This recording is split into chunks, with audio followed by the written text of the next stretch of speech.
big batch Italian Stromboli is the perfect recipe to feed a group of hungry humans. I'll start by dicing a cooking onion along with a green pepper. Now, to a pan, I'll add some oil along with some lean ground beef and those veg and brown it all up. For this, I'll use store-bought pizza dough because it's so easy.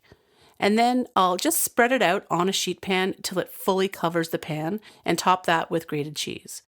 Back in the meat, I'll add some frozen spinach, and when it's cooked and wilted, drain it really well. To that, I'll add oregano, chili flakes, pepper, and salt, along with some passata or strained tomatoes. Now for the fun part. We'll place that mixture all over the cheese and get rolling. Be sure to tuck the ends in so everything stays tight and neat inside. Score it, add a few sesame seeds, and pop it in the oven for 25 minutes. Delish.